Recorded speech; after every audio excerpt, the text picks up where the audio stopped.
রক্ত সংগ্রহ এবং পরিবহনের জন্য একটি অত্যাধুনিক শীততাপ নিয়ন্ত্রিত গাড়ি পেল ধলাই জেলা হাসপাতাল। বিশ্ব রক্তদাতা দিবস উপলক্ষে আয়োজিত অনুষ্ঠানের মধ্যে দিয়ে গত 14 জুন আগরতলায় রাজ্য সরকারের স্বাস্থ্য পরিবার কল্যাণ দপ্তরের পক্ষ থেকে এই অত্যাধুনিক গাড়িটি প্রদান করা হয় ধলাই জেলা হাসপাতালে। মূলত রাজ্যের মধ্যে ধলাই জেলাটি হচ্ছে একটি ব্যতিক্রম, কেননা এই জেলার মধ্যে রয়েছে সর্বাধিক পাহাড়ি এলাকা, যার কারণে বিভিন্ন সময় রক্ত সংগ্রহ কিংবা পরিবহনের ক্ষেত্রে সমস্যা তৈরি হতো। এখন এই অত্যাধুনিক গাড়িটি থাকার পরিপ্রেক্ষিতে এই সমস্যা অনেকটাই লাঘব হবে।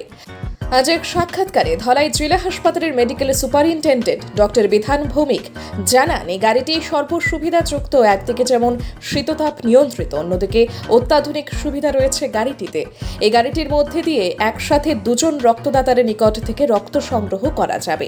সেই সাথে গাড়িটির ভেতরেই সেই রক্ত প্রাথমিকভাবে সংরক্ষণ করা যাবে। জেনারেটর থেকে শুরু করে সবকিছুই রয়েছে গাড়িটির মধ্যে। তিনি বলেন, এই গাড়িটির মূল্য প্রায় 45 লক্ষ টাকা।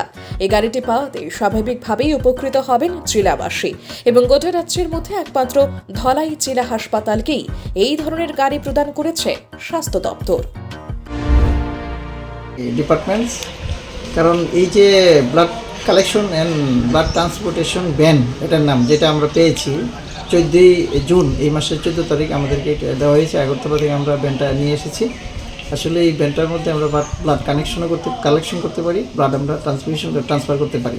ট্রান্সপোর্টেশনের জন্য সেটা দেওয়া হয়েছে এবং এটা মোস্ট আপ টু ডেট, সেটা মোস্ট মডার্ন যে ফেসিলিটিগুলো আছে সবগুলোই এইটার মধ্যে আছে। হ্যাঁ, এটা টোটালি শীতাতপ নিয়ন্ত্রিত এবং এই গাড়িটা বেসিক্যালি 45 লাখ টাকার গাড়ি সেটা, এবং ত্রিপুরার মধ্যে আমাদের হাসপাতালেই প্রথম দেওয়া হয়েছে।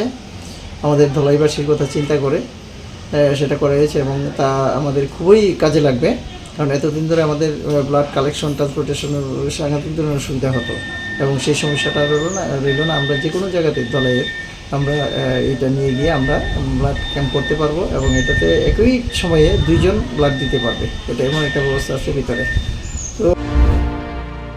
View Report, News on Time.